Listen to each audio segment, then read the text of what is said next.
Hi, ladies. Welcome to another episode of the Femalepreneur Coach podcast. I am your host, Rebecca Barr. I'm super excited to be here today. You may be watching me in my Aligned, Empowered and Abundant Academy. You might be listening on my podcast, or you might be watching on YouTube. So however you are here today, thank you so much for sharing this space and time with me. I have a very interesting episode to share with you today. So I can't wait to dive into it a little bit deeper. So to set the scene, this weekend, I was scrolling through my WhatsApp groups. Some of the women who are my success sisters inside one of the masterminds that I am part of was basically asking for advice. Now, I'm not betraying any confidences here, essentially, but it's the kind of question that gets asked a lot, either by my clients or by other women who are essentially successful in their fields. But there was a lady in there asking, saying that she had been approached by a friend who had essentially asked her about what she does. Obviously, she's a coach, and naturally conversations had gone to, and how much can you earn doing that sort of thing?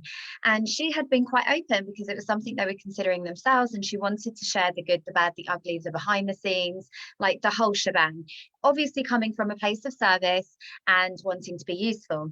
And then what had essentially happened after that was that her partner had pulled her aside and said, from a place of love, I'm sure, but I just want to let you know that in you talking about that money kind of makes you look a bit full of yourself, like really think you should keep that talk to yourself. We need to be humble. We don't want to appear to be bragging. Like, this is going to get really awkward. Like, can we just kind of keep this stuff to ourselves? You need to have more discretion, like all of these things. And I remember seeing in the WhatsApp group, like everyone was being very diplomatic in the way that they were responding. And I was like, what is this? And I guess for me, it's because obviously it's that conflict between myself as a coach and knowing that this kind of behavior comes from probably a really loving place and understanding all of the mindset principles behind why somebody would feel needing to what.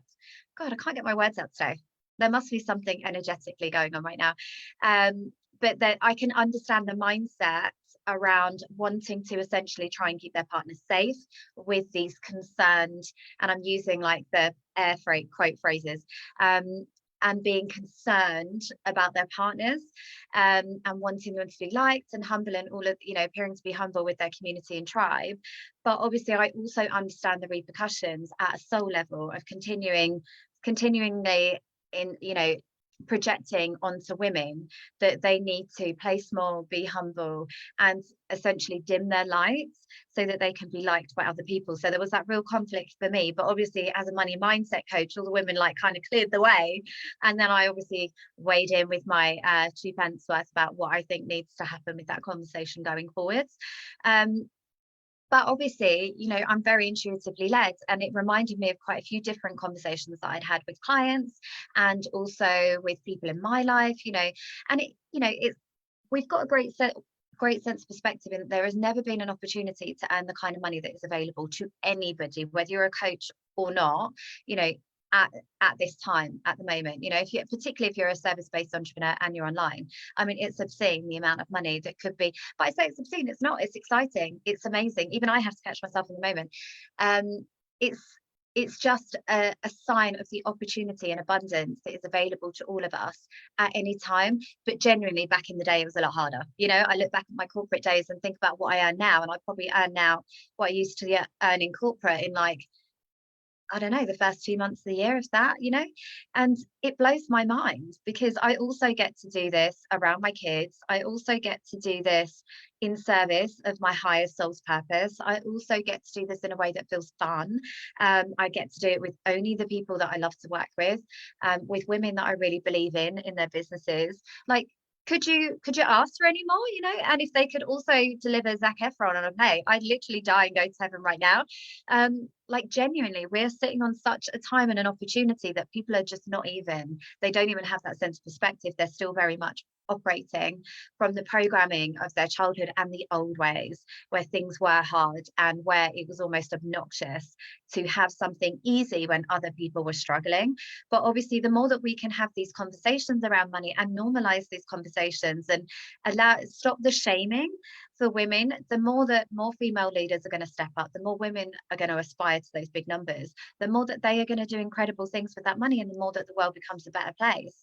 So we have to start having these conversations. Obviously, this is why this kind of prompted today's podcast episode, because it was really weighing on me, particularly with some of the responses, even the other coaches in that space. It was still very much like, well, maybe you could just, do it in a more subtle, like, no, do it in a more subtle way. No, we're not doing a light for anybody. So I actually wrote a blog post yesterday on this. So obviously, if you want to read that, you can absolutely do that. I'll put that in the show notes, but I wanted to give you like the top line headings from it here. So essentially, I find this a lot with women who are doing the work. So it might be personal development work. It might be trauma healing, inner child healing, like all the things. We're doing the work, and it could be money mindset work to make ourselves better people for our kids, for our family, for ourselves, for the world. And then what we're realizing is, once you've woken up and you've seen the patriarchal conditioning that we've had kind of placed upon us throughout the ages, once you've been awoken, I'm not sure what the word is, you can't go back to sleep. That's the reality. Suddenly nothing makes sense to you anymore. Even like the education system and government taxes and benefit systems and all of the things, just nothing makes sense anymore once you've been awoken. And that's okay for you to be on that journey, but it's about understanding that not everybody else is the same. So I think, and I've definitely had that frustration where I'm like, why does everybody not know this? Why does everybody not realize that they are creating their own reality, that you can manifest and have, do and be anything you want in life if your belief system is in alignment with that? If you truly feel worthy, then guess what? The sky's the limit. You are the one that is holding yourself back from 90% of the opportunities that you want in life. No one else. This isn't about what cards were dealt, whether you had money when you were born or not. Everybody equally has, pretty much for 90% of the world, a very level playing field. If you've got an iPhone, you've got an opportunity to make money. And that's the reality for a lot of people. But a lot of people are not tapping into that because they are still very much stuck into their old ways. So I felt this overweight. It's almost like when you stop smoking and then you suddenly want to convert everybody else to be non-smokers, and they're all, I think nowadays that's absolutely fine. But back in the day, I remember when I stopped smoking, when I had children, I was like, oh my God, I was that obnoxious, annoying friend on a night out that'd be like, I'm choking over here, reducing my lifespan, dying by the second just by being outside with you guys. I know how annoying that is. And yet, when you kind of fall down this rabbit hole of personal development, there can be that temptation to try and bring everybody else in around you. But obviously, first of all, you have to understand where their resistance comes from. And number one is that you changed and they didn't. So they're still running from that old programming and conditioning patterns that they've grown up with, and they don't know that there's another way. They're not reading the books, they're not doing all the things, and you just telling them at them is not going to be the thing that necessarily, it might plant a seed, it might help, and when you fully embody and step into that next level version of yourself, people will laugh and then they'll ask how you did it. Like, absolutely, that's been my experience. And equally, what they're trying to do as well, if you're getting that resistance and those conversations or expressions of concern around money, maybe people think you're investing too much into personal development. I definitely had that at the beginning where I was like, I'm going to get a coach, and they were like, oh, but do you need it? And it was like, well, probably no, I don't need it, but do I want it? Yes. Would I want to be supported on my journey? Yes. Would I prefer to make it more fun? Yes. Would I rather have somebody supporting me on the journey? Yes. Why would I want to do it any other way? Yes, I could do it the hard way. Guess what? I'm a big gal and I'll figure it out. I'm used to grafting. But why would I want that to be my reality 90% of my waking day? Not that I work 90% of my day, but my business is on my mind a lot of the time because it's my soul's expression. It's part of who I am. It's integrated into my very being. So do I want 90% of that day to feel hard, lonely, overwhelming, confusing, leading to elements of self-doubt? No, I want the other one where I get to be fun in community, supported. I get to, just have the most incredible time, obviously. But when you talk about coaching and these big numbers, for some people that are still stuck in corporate or very much in old ways, it's mind-blowing.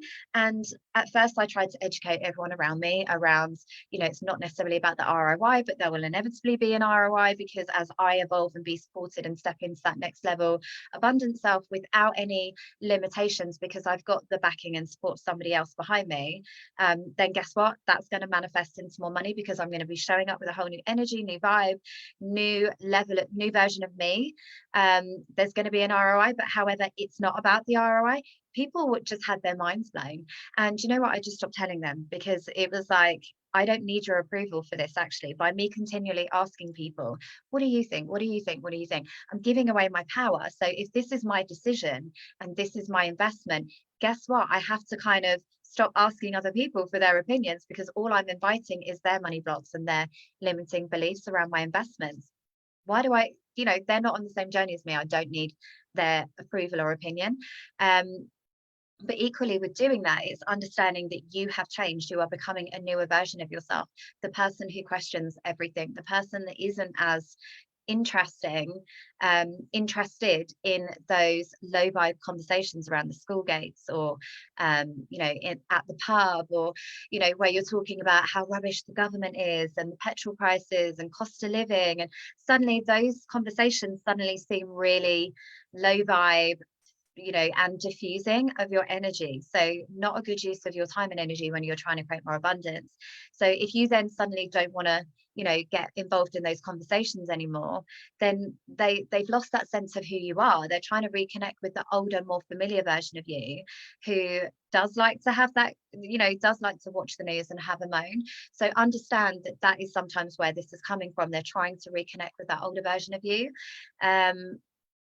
Also, they want to keep you safe. Obviously, there is an element of that. People care about you.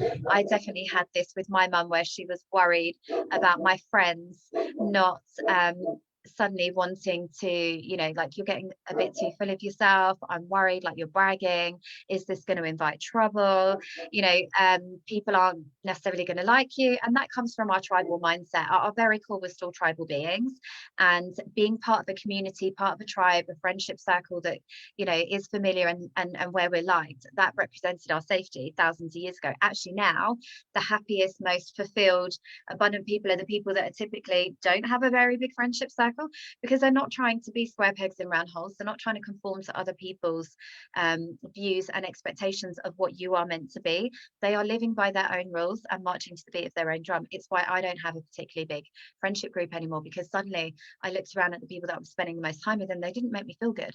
And I was like, actually, why am I investing time and energy into these friendships that just aren't serving my soul anymore? They don't add anything, they detract any things away. I walk away from these people and I feel bad about myself. I feel like I've had to justify my actions. I feel like I've had to downplay some of my achievements. I feel like I've had to pour more into them than into me. So actually, I've got a really small circle now, but these are the women that are like my ride or dies. They are the women that really get the struggles of business, that really understand the struggles of motherhood, and the opportunities that also presents. And that's absolutely fine. Do I see them all the time? Probably not. Maybe a handful of times. When I do, it's about that deeper connection. That feels better.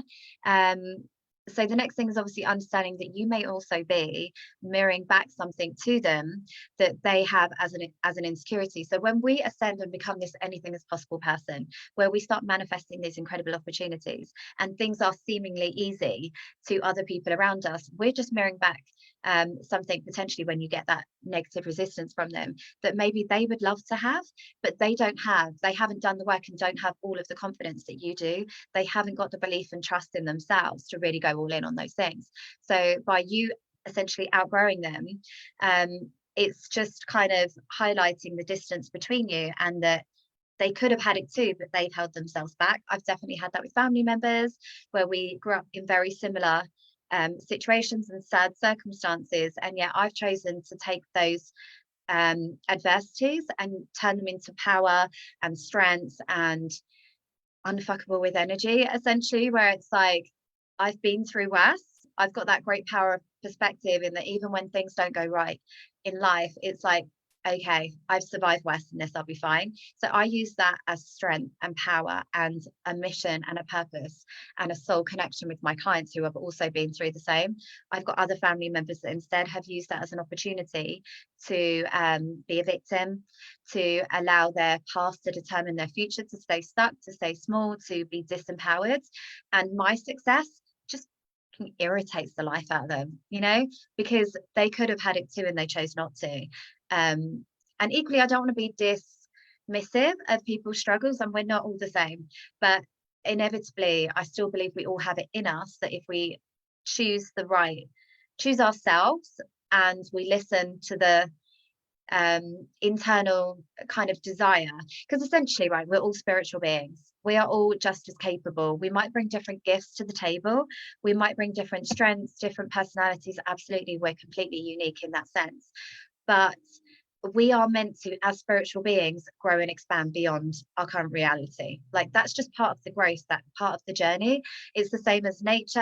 I've always said this, but you never see a tree that is like, no, I'm good, I've grown as high as I'm going to possibly grow, that's me done. Like, there'll always be the element of wanting to push the boundaries and live to our edges, because that's just who we are and what we're here to do. We are like nature, we're abundant, we're meant to continue to grow and expand. So I think even for these people that maybe don't necessarily have that internal drive that I do, there'll still be some part of you that knows that there could be more for you, particularly in today's scenario, like today's world, where we are bombarded by easy ways to make money, by ways to when I think back to even when I first started in business, 8 years ago, social media wasn't a thing, and definitely not a thing for business. I had a local business. I didn't even have a social media page for half of that. My growth was very much dependent on the weather and the footfall in the high street at that time. The opportunities weren't there, but still I built a personal brand. And then when things progressed online, I moved, created an online store. I leaned into that opportunity. So even more reason why people, even if your past hasn't been great up to this point, you always have the opportunity to think again, to choose again, to start again. I'm 41 this year, and I am just getting started. Every year I'm just getting started, because the goalpost continually moves, and it should be for you too. But secondly, what I would say as well is, when dealing with those kind of people that are really wanting to, either from a good place or from a bad place, wanting to keep you where you are, it's continuing to hold the vision for yourself and understanding, like I said before, your soul has ignited a need for change and a desire to evolve, so that you can create a new reality for yourself. So even though it might not be for everybody else in your life right now, it's okay for you to still follow your path, your goals, your desires, and to be true to yourself, because ultimately that's all we have is ourselves. Even I'm a mother and I have 5 children, but I know at some point my kids are going to leave me. I'm not going to, and that's my hope, is that I grow, I nurture them so much that they become independent, resourceful, capable adults that then go off and pursue their own passions and interests in life. That's my ultimate goal, is that I create well-rounded individuals that then leave me behind. But I'm not going to negate my success in the meantime. I'm still going to be true to what it is that is on my heart, because when I do it, I could say to them all the time, go off, pursue your dreams, anything is possible, you're amazing, you're beautiful. But if actually all I'm doing is holding myself back and just dimming my light and playing small and into the stereotypical role of a mother who just sits at home and cleans and doesn't do anything, although I'm not, and I'm not saying that house mums are that. I don't even know what the word is. Housewives, house mums. I say house mums because they're not always a wife. I'm single. So but I'm not doing any of that, because that could be their joy, that could be their thing. Creating a home is one of my highest values for my kids. I love to decorate and do little bits at home and sort out Tupperware drawers and refold the boys' pants. Like, that's a form of love for me. It's so funny, but those little things bring me joy, so I'm not negating the little things at all. But ultimately, I want to write a book this year, and guess what? If my kids are seeing me do that thing where I've said I'm going to do this thing and now I'm doing this thing, that is going to empower them far more than me pouring into them every day and holding back from my dreams in the meantime. So I would say continue to hold that vision for yourself, and guess what? Not everybody is going to join you on that next phase of your journey, and that's okay. That for me was the biggest thing that I really struggled with, letting go of a friendship group that, like I say, did not make me feel good, made me feel shameful, made me feel embarrassed, made me feel wrong, made me feel judged, made me feel talked about, were friends that I'd been friends with for nearly 20 years. And as a child who had no friends, because I was always moving around, I was always the new girl, perpetual new girl, to then have felt like I'd found my people at like 16, and then gone through so many seasons of life with them, that felt like a loss. That genuinely, and it wasn't necessarily even from me. You know, I was what's the word? I was essentially what's the word? Where you are cast out. I was essentially cast out from my tribe completely unexpectedly, but equally on reflection, it was the right thing. I think we've been kind of growing apart, and then it was just kind of like, yeah, we don't know you anymore. Because you're not here, because you're not that person, because you're not doing the things that we think you should be doing. Like you're not, you're dead to us essentially. And it felt like I had lost a family member. It really did. It was the hardest thing for such a long time, because that's what I'd wanted for such a long time, to have that connection with other women, and have that family that I never had, you know. And I really did see my friends as my family. It was a very big heartbreak for me. But on the other side of that journey now, I can see how that was a blessing, and how, you know, everything in life is very cyclical. So it's like the moon cycles, our period cycles, the seasons. Like, not everything is meant to last forever. People come into your life for a reason or a season, and that is absolutely fine. So, you know, not everybody, as you ascend and really pour into yourself and become that aware of everything going around you and all of the opportunity and abundance you can tap into, not everybody gets to join you on that next chapter, and that is okay. And, you know, that might need a bit of reconciling for you personally, but it's okay. And you get to decide who gets to join you, because ultimately, if all you're trying to do is create a better life for yourself, for your kids, maybe have more finances to support things on a bigger scale, and just have a life with more joy, how could people not want that for you? You know, it's really got to make you question why women, or not necessarily women, but why people would want to be keeping you stuck in your current reality if it's not actually making you happy, and that next level would. And then finally, what I would say is, you know, don't dim your light for anyone. If people are triggered by your new positive outlook on life and financial success, understand that it's all about them and nothing about you. And this is why having a community is so important around you. It's why I created the Aligned, Empowered and Abundant Academy, where we could normalize, and also the 7-Figure Sisterhood Mastermind. So we could normalize these conversations, celebrate success, tap into that abundance, and have those woo-woo conversations without the eyebrow raise or the eye roll, you know, where we could just go all in to that desire of there must be something more out here, and without judgment or anything else, because essentially the world needs you to step into your financial power, because good women who make good money will do good things with that money, and when one woman rises, we all rise essentially. So that's what I kind of wanted to leave you with today. I hope you have enjoyed today's episode. Let me know what your key takeaways are. Obviously, if you're watching in the Facebook group, let me know in the comments. If you're watching on YouTube, please leave me comments and subscribe. Really helps me to reach more women. And if you're listening on the podcast, then please, again, leave me a review. And yeah, I hope you have a fantastic day.